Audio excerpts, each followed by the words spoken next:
Hello everyone, welcome back.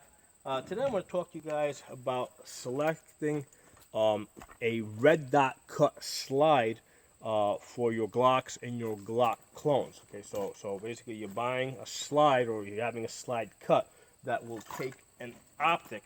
Okay, so there's a couple of things that I have learned in the last year that I've been experimenting with this stuff, and it's really important to have these little studs over here that will match up to the optic. So this is a fast fire cut.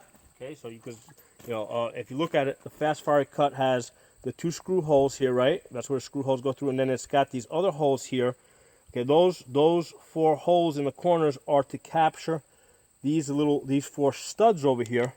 So simply by not even screwing it in, when you put it in, if you push on it, it's not going to move. It's not going to rotate.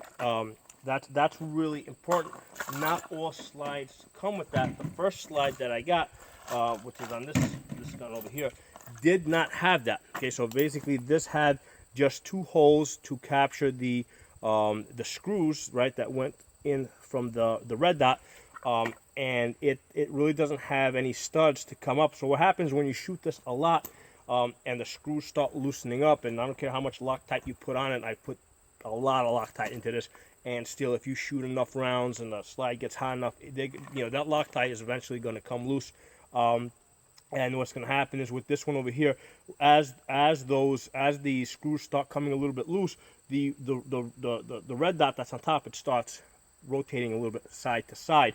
Not a whole lot because it is kind of locked into place, but enough so that it makes a big difference at 30 yards. Now this other slide that I have here, again, this is also an RMR cut. It doesn't have the two studs up here, but what they did is they have these two studs that come up and insert into the screw holes. This is better than the one that is on here, which doesn't have anything. It's just flat. But my feeling is that the best one is the fast fire, just because it's got four of them. It's got the the studs on the four corners, and then plus you have the two screw holes. So without having even mounted this and shot this, theoretically that has to be better because it's got four studs coming up and inserting in, versus the RMR, which only has two studs. Now personally, I really like the Holosun 507 Cs. So that's been my favorite red dot. Even though right now I'm experimenting with this one from Burris. I like it because it's really light. It's a little bit lighter. This one's got an 8 MOA dot. So in the future I'll do a review on this. I'll tell you guys how what I think about this and how I like it. But that's one of the most important things that I have found is that your red dot will come loose with a lot of shooting, and and I've heard this from other people who have bought Glock MOSs, factory Glocks, that are factory cut. You mount the once you mount that red dot on it with enough shooting, it will come loose. Okay, so I don't think that the science has quite been perfected on that yet, but I think the more studs you have on it, like this one's got the 4 studs here, that it's going to lessen the effect of those screws coming a little bit loose. Now, something else that I wanted to mention, these guns are designed, right, so that, every time you fire this, the slide's going back and forth. There's a balance between the weight, versus the recoil.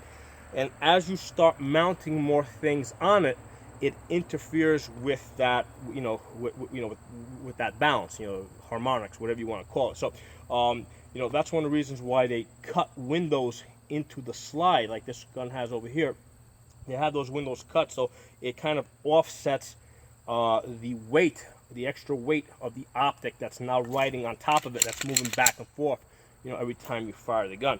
Now, both of these guns that I have here, I have threaded protectors on here. I thought it would have been really cool to, put something, like a muzzle brake on the front. But one of the things that I have found, even though this gun, works well with this muzzle brake, if you put a big enough brake on the front, again, that's interfering with the weight of the gun. And because remember that every time you fire this gun, that barrel is going up and down, in order to lock into place. So the more weight you have up there, the more it's going to interfere with that. So, you know, my opinion, you know, going forward, I am probably not going to buy any more of these barrels any more of these threaded barrels. I mean, it was a cool novelty. I you know, got 2 of them. I played around with it.